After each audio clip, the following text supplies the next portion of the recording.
That was Let Her Go, a top 100 hit in the UK by Strawberry Switchblade. Rose McDowall, former lead singer of the duo, is with me on Revenge of the 80s. Rose, it didn't take long for Strawberry Switchblade to get signed onto an independent label, and although a real album never materialized on Postcard Records, you made a name for yourself with some of the industry's big boys after being picked up by another indie label, Zoo Records.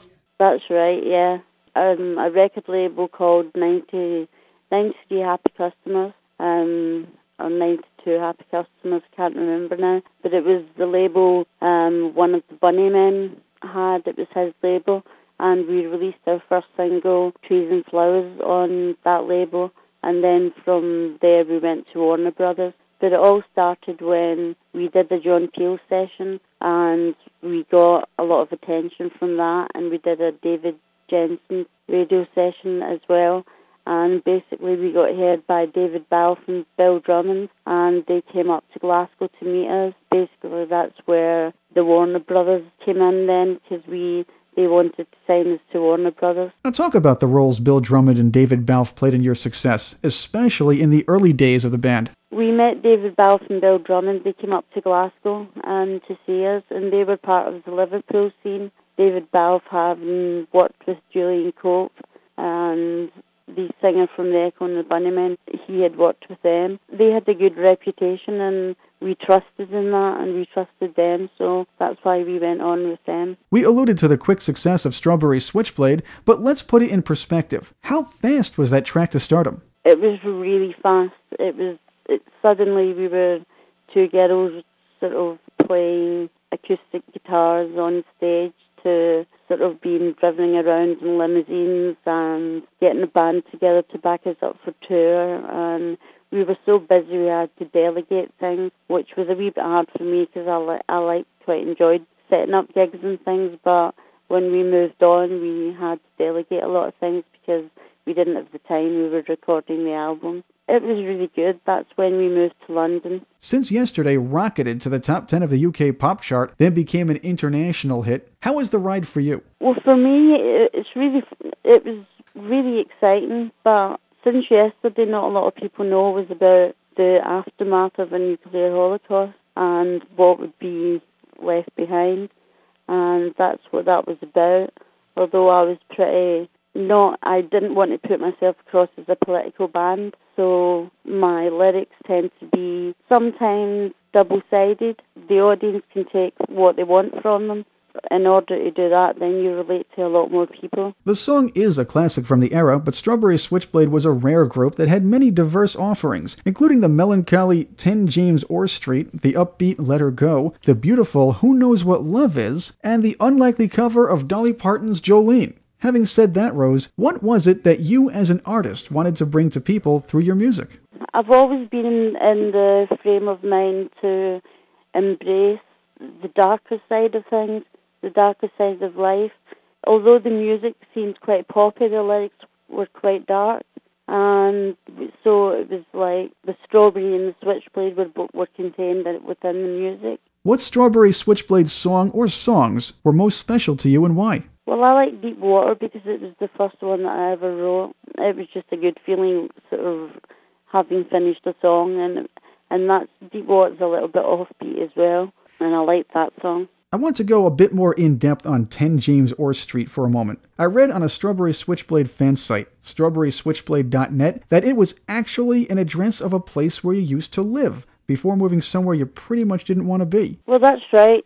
10 James Orr St was a place in Glasgow that was condemned because they were going to build a new hospital over it. And I'd been the happiest that I'd ever been as a child living there.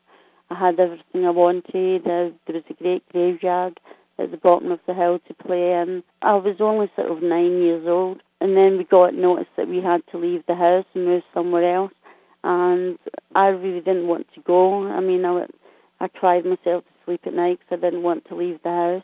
We did move, and we moved into quite a violent part of Glasgow where my young brother was actually killed. He had been beaten, and he got appendicitis, which went into peritonitis, and he died. And it was just not a nice place to live. There was a lot of violence on the street. with street gangs and things. So I had quite a scary upbringing because someone actually broke into my house and tried to strangle me.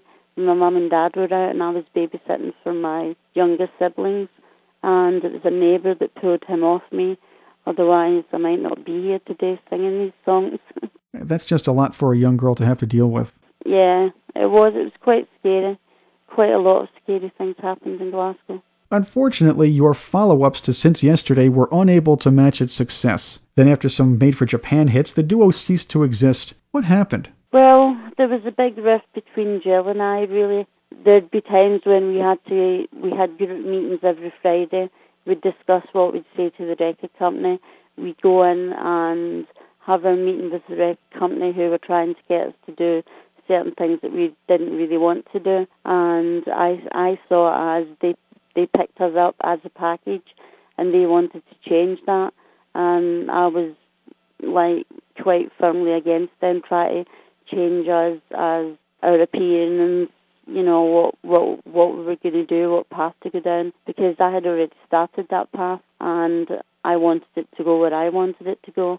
And we'd have group meetings and we'd agree on things. Then we'd go into the record company and I was the one arguing with the record company all the time. Jill would just say she doesn't mind. And it caused a lot of friction between Jill and I because it looked like I was the baddie all the time. And Jill didn't stand up to the record company. It caused problems between Jill and I. And basically the working relationship became quite strained because I was coming home from meetings with the record company, bursting into tears because of the stress and the tension and not having any backup. I just thought this isn't worth it. It's like we started out this band to write songs, have fun, and have our own way with what we were doing things, and it was starting to turn into something else. We were starting to be manipulated by the record company, which I wouldn't stand for. We just had a group meeting one Friday and decided that it was best to split up because we wanted different things. How do you look back at your time in Strawberry Switchblade, the whirlwind success, and the overall experience? I think it was a totally amazing experience to have had. Would have liked it to have lasted longer, but life changes. It was great. It was like from someone who came from a poor working class family in Glasgow to jet setting around Japan and all over the world. It was just an amazing experience. In retrospect, what were some of the things you might have wanted to do differently with Strawberry Switchblade? In retrospect, we were actually trying out different producers. We found one that we actually really liked as a person, but weren't quite so sure on the work that he was doing, but we were persuaded to go along with it and see how it turns out.